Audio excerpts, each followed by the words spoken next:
हमारी सोसाइटी के अंदर जिस व्यक्ति की शादी नहीं होती तो उसे बड़ी हीन भावना से देखा जाता है। उसे देखा जाता है कि शायद इसकी एक्सपेक्टेशन बहुत ज्यादा है, ये दुनिया से बहुत ज्यादा डिमांड रखता है, या फिर इसको कोई पसंद ही नहीं कर रहा है, उसे इस तरीके से देखा जाएगा। ठीक है।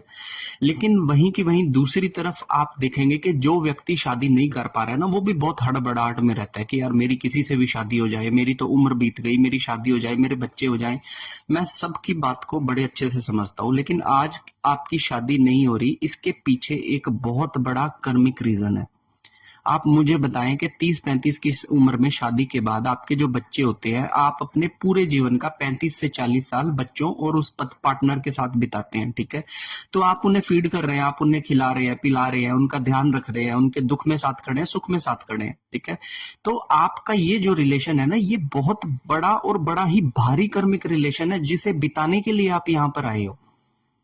और अगर आपका किसी के साथ कोई कर्मिक रिलेशन, कोई कर्मिक बॉन्ड अब बाकी नहीं है, कोई लेना देना अगर आपका किसी सोल के साथ नहीं है, तो कोई सोल आपका पार्टनर बनेगी ही नहीं, कोई भी बच्चा आपका पैदा होगा ही नहीं, क्योंकि आपके उन सोल्स के साथ कोई कॉन्ट्रैक्ट ही नहीं है।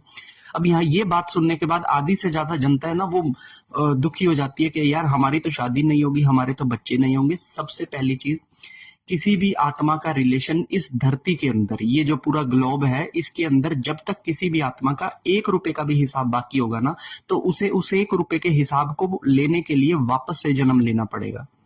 तो जब किसी आत्मा की गति होती है ना, तो उसके सभी बॉन्ड खत्म हो जाते हैं, उसे कोई लोन नहीं देना, उसे कोई ईएमआई नहीं देनी, तब जाके ईश्वर उसे उठाते हैं।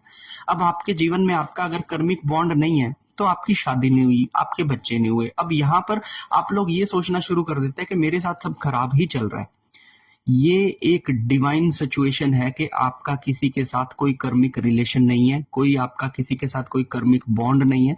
अब आप पूरी तरह से स्वतंत्रता की तरफ हो। आपकी आत्मा अब उन लोकों में भी गति कर सकती है जहां पर वो जाना चाहती है, क्योंकि यहां से आपके हिसाब किताब अब पेंडिंग नहीं है। और विश्वास कीजिए, जब आपको मोक्ष की तरफ जाना होता है ना, तो शुरू लास्ट के जो 3-4 जन्म होते हैं ना, उसमें आपका कोई परिवार नहीं होता। ये जो देखते हो ना, साधु संत अपने घर को छोड़कर चले गए थे, ये वही लोग हैं। इनके ये लास्ट के 2-3 जन्म पेंडिंग है, ये इसीलिए इस तरीके से भटक रहे हैं। इनके कोई परिवार नहीं है, इन्होंने कोई धन नहीं जोड़ा। तो अगर आपकी शादी नहीं हो रही है, तो इसे नेगेटिव लेने की बजाय आप कर्मिक सिद्धांतों को समझिए। आप समझ जाएंगे कि आपकी शादी क्यों नहीं हो रही है, इसके पीछे क्या भगवान ने, नियति ने क्या रचना की है। हर हर महादेव।